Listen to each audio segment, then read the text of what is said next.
Friends, आज हम बात कर रहे हैं वोडाफोन आइडिया की। वोडाफोन आइडिया ने जो गवर्नमेंट को स्टेक देने का जो निर्णय लिया था वो उसके लिए लकी साबित हुआ है। एक तरह से कहे तो लॉटरी लग चुकी है वोडाफोन आइडिया को, क्योंकि बहुत ही जबरदस्त खुशखबरी निकल के आई है। यहां पे 5G में सबसे आगे निकल चुकी है वोडाफोन आइडिया।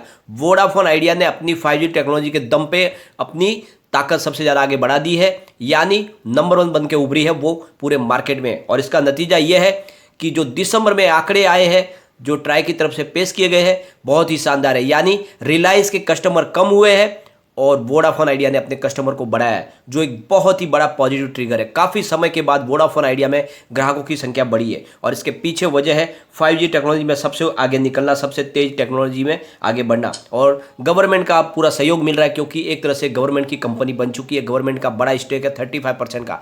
तो बहुत सारी पॉजिटिव बातें, और इसके दम पे मैं कह सकता हूँ कि ये पूरा वीडियो आप देख लो, उसके बाद में आपको वोडाफोन आइडिया में निवेश करने की इच्छा होगी। बहुत सारी पॉजिटिव बातें हैं, इसकी रेटिंग भी अपग्रेड हो चुकी है। तो उन सारी बातों को डिस्कस करेंगे और जानने की कोशिश करेंगे क्या इस समय वोडाफोन आइडिया में निवेश करना चाहिए। वैसे तो बाजार में गिरावट की संभावना बन रही है, लेकिन ये स्टॉक तो काफ़ी नीचे है। क्या इस समय इन्वेस्टमेंट करना चाहिए? क्या आने वाले समय में वोडाफोन आइडिया मल्टीबैगर बन सकता है? लेकिन फ्रेंड, उससे पहले अगर आप पहली बार हमारे चैनल पे आए तो चैनल को सब्सक्राइब कर दीजिए, एक बेल आइकॉन दबा दीजिए, ताकि जब भी नया वीडियो बने पहला नोटिफिकेशन आपको मिले। वीडियो पसंद आए तो लाइक शेयर जरूर कीजिए। चलो फ्रेंड, वीडियो स्टार्ट करते हैं। मैं हूं आपका दोस्त SB दवे और हमारे अपने चैनल ऑनलाइन कमाई में आपका बहुत बहुत स्वागत है। सबसे पहले फ्राइडे के कारोबार को डिस्कस कर लेते हैं। स्टॉक ओपन हुआ 10.60 पर, हाई बनी 11 रुपीज़ की, लो है 10.50 का, लेकिन अंत में 10.60 पर करीब 0.47% की तेजी के साथ में क्लोजिंग दिया, यानी पॉजिटिव क्लोजिंग है। लेकिन अगर आप देखोगे तो बाजार में गिरावट थी, सेंसेक्स में लगातार 3 दिन से गिरावट थी, उसके बावजूद भी यहाँ पे पॉजिटिव क्लोजिंग हमें देखने को मिली है। लेकिन दूसरे इस सेक्टर के जितने भी शेयर थे वो सब धराशायी हो गए थे। बात अगर BSE की करें तो फ्राइडे को करीब 6,44,24,000 का वॉल्यूम हुआ। सामने 1,67,57,000 की डिलीवरी उठाएगी। डिलीवरी का परसेंटेज 26.01% है। अगर हम NSE की बात करें तो 18,45,11,000 का वॉल्यूम हुआ। सामने 4,55,000 की डिलीवरी उठाएगी। डिलीवरी का परसेंटेज 21.71% है। तो दोनों एक्शन में बहुत ही मजबूत कामकाज हुआ। वॉल्यूम को अगर एनालिस करें तो पिछले एक महीने पहले इसका 29 करोड़ रुपीज़ का वॉल्यूम था। 1 वीक पहले 25 करोड़ रुपीज़ का वॉल्यूम होता, और थर्सडे को 16 करोड़ रुपीज़ का वॉल्यूम हुआ था, फ्राइडे को 25 करोड़ रुपीज़ का वॉल्यूम हुआ। तो वॉल्यूम में अच्छी खासी बढ़ोतरी हुई है। पूरे बाजार में वॉल्यूम के मामले में नंबर 1 पे है वोडाफोन आइडिया का स्टॉक। यहाँ पे अगर दूसरे सिमिलर स्टॉक की बात करें, टेलीकॉम सेक्टर के शेयरों की बात करें तो भारतीय एयरटेल फ्राइडे के दिन 712 पे था, जहाँ पे 0.62% की गिरावट देखने को मिली। रिलायंस कम्युनिकेशन की बात करें तो 3.25 पर है, जहाँ पे 2.99% की बड़ी गिरावट हुई। इंडस टावर की बात करें तो 252 पर है, जहाँ पे 1.25% की गिरावट देखने को मिली। टाटा कम्युनिकेशन की बात करें तो 1236 पर फ्राइडे को प्राइस थी, जहाँ पे 0.51% की गिरावट देखने को मिली।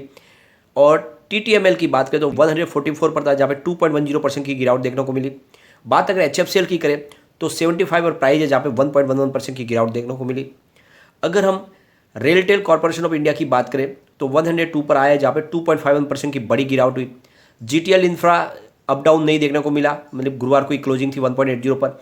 महानगर टेलीफॉर्म निगम की बात करें तो 24 पर आ चुका है, जहाँ पे 2.5% की गिरावट देखने को मिली। तो अब आप देख लो, सारी कंपनियों ने गिरावट दिखाई, सिर्फ वोडाफोन आइडिया पॉजिटिव क्लोजिंग दिया है, और इसके पीछे बहुत बड़ी खुशखबरी है। वोडाफोन आइडिया को, जैसे कि आपको पता ही होगा, स्पेक्ट्रम दिया गया है गांधीनगर गुजरात के लिए और पुणे महाराष्ट्र के लिए, और इन्होंने अपनी पहले ऑलरेडी टेस्टिंग की थी, और इनकी जो स्पीड थी वो रिलायंस और एयरटेल से भी बढ़कर निकल कर आई थी, और तभी से ये पॉजिटिव सिग्नल आने लगे थे कि अब वोडाफोन आइडिया बाजी मार जाएगा। तो अब 5G voice over new radio technology है, जो इन्होंने नोकिया के साथ पार्टनरशिप के माध्यम से बनाई है।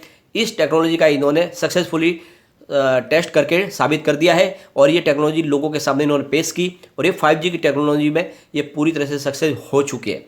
और ये टेक्नोलॉजी इनकी गांधीनगर गुजरात और पुणे महाराष्ट्र में लोगों के सामने इन्होंने साबित कर दी है। और ये टेक्नोलॉजी का जो अब जो रिजल्ट है ये कहता है कि ये सबसे आगे निकल चुके हैं, यानी एयरटेल और जियो से आगे निकले हैं 5G के मामले में, और इसीलिए अब ये कंपनी यहाँ पे रुकने वाली नहीं है और बहुत तेज़ी से आगे बढ़ेगी। दूसरी एक और बहुत बड़ी खुशखबरी निकल कर आई है। दिसंबर के ट्राई के जो डाटा सामने निकल कर आए उसके हिसाब से रिलायंस जियो ने करीब 13 मिलियन अपने कस्टमर गंवा दिए। ये पहला मौका है जब रिलायंस के कस्टमर उनसे छीन गए हैं। और सबसे बड़ी खुशखबरी निकल कर आई है एयरटेल और वोडाफोन आइडिया के लिए, जिन्होंने दोनों ने अपने कस्टमरों को बढ़ा दिया। ये सबसे बड़ी खुशखबरी है। पहली बार काफ़ी समय के बाद वोडाफोन आइडिया के कस्टमर में इजाफा हुआ है और इसके पीछे वजह भी यही है कि 5G में इनके पास सबसे तेज स्पीड वाली टेक्नोलॉजी है और आने वाला समय 5G के नाम पे होने वाला है। तो वोडाफोन आइडिया फिर से सर्वाइव कर जाएगा। अगर हम बात करें इनके मार्केट शेयर की, तो फिलहाल देखें एयरटेल की 30.81% की मार्केट शेयर है, जो पहले 30.43% की, तो यहाँ पे बढ़ोतरी देखने को मिली है। और वोडाफोन आइडिया की मार्केट शेयर 23% की है, जबकि पहले इनकी 22.88% की थी। तो दोनों ने अपनी मार्केट शेयर को बढ़ा दिया है। लेकिन अगर बात करें जियो की, तो उसका शेयर है वो सिर्फ 36% का रह गया है, जबकि पहले उनका 36.71% का शेयर था। तो धीरे धीरे खिसक रहा है। रिलायंस जियो की शेयर कम हो रही है, लेकिन अब मार्केट पे कब्जा हो रहा है वोडाफोन आइडिया और एयरटेल का। तो बहुत बड़ी खुशखबरी है और आने वाले समय में ऐसे ही जो कस्टमर इनसे छीने गए थे वो वापस इनको मिल सकते हैं। तो ये मल्टी बैगर स्टॉक बनने से इसको कोई नहीं रोक पाएगा। यहाँ पे जो बड़ी खुशखबरी निकल कर आई, इसकी जो रेटिंग है केयर ने बढ़ा दी है। उनका कहना है कि इनका जो नॉन कन्वर्टेबल डिबेंचर बॉन्ड है उसकी रेटिंग को हम अपग्रेड कर रहे हैं, क्योंकि ये अब वोडाफोन आइडिया जिस तरह से सरकार ने इसमें अपनी हिस्सेदारी ले ली है, तो अब मजबूती आ चुकी है वोडाफोन आइडिया में।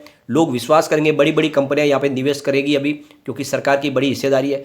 तो उन्होंने जो स्टेबल आउटलुक दे दिया है इसका, तो एक तरह से बहुत सारे पॉजिटिव ट्रिगर एक साथ हो रहे हैं। एक तरफ तो रेटिंग एजेंसी इसकी रेटिंग बढ़ा रही है, दूसरी तरफ इनके कस्टमर बेस में इजाफा हो रहा है। तो अब आप देख लो वोडाफोन आइडिया यहाँ पे रुकने वाला नहीं है, आने वाले समय ये बड़ा कमाल करेगा।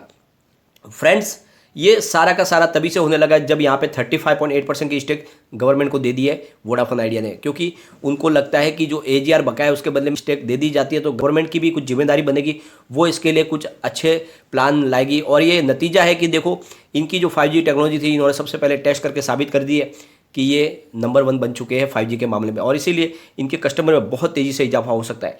वैसे इनका Q3 का रिजल्ट अगर डिस्कस करें तो कोई खास बात निकल के नहीं आ रही है, लेकिन ये एक अच्छी बात है कि इनके रिव्यू में मामूली सी बढ़ोतरी हमें देखने को मिली है। जैसे इन्होंने जो टोटल इनकम बनाई वो 9,751 करोड़ रुपीज़ की थी इस बार, जहाँ पे 3.35% की बढ़त देखने को मिली है Q2 से ज़्यादा।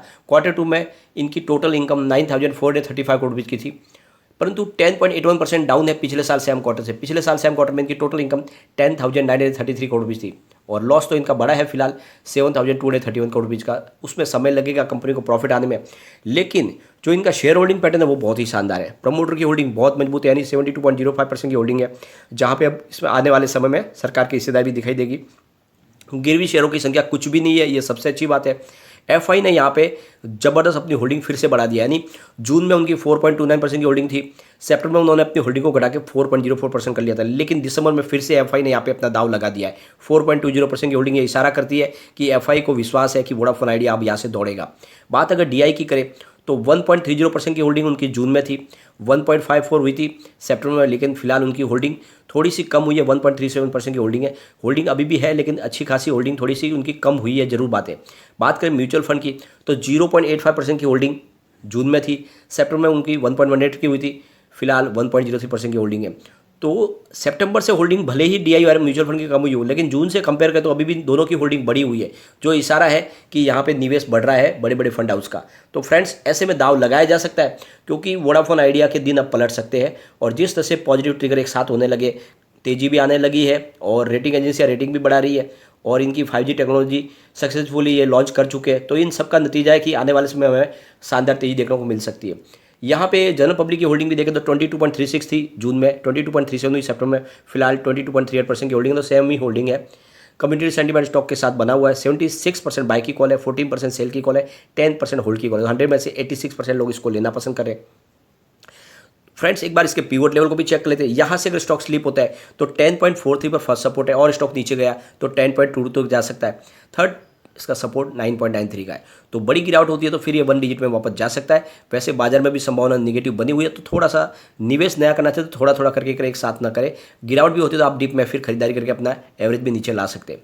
ऊपर की तरफ मूव करने पे जो टारगेट निकल के आ रहे हैं तो 10.93 का फर्स्ट रेजिस्टेंस है, इसको टच किया तो फिर 11.22 तक स्टॉक जा सकता है। थर्ड रेजिस्टेंस 11.43 का निकल के आया था, तो तेजी बनी तो ये 11.5 को पार कर जाएगा, और ये मौका है जब थोड़ा थोड़ा करके इसमें निवेश करें। मुझे लगता है ये आने वाले समय बड़ा मल्टीबैगर बन सकता है, क्योंकि जैसे इसके कस्टमर बेस में इजाफा होगा वैसे ही इनकी प्रॉफिट धीरे धीरे आने लगेगी, जो लॉस है वो कम होगा, क्योंकि अब इनकी चिंता थी सबसे बड़ी AGR की, वो खत्म हो चुकी है।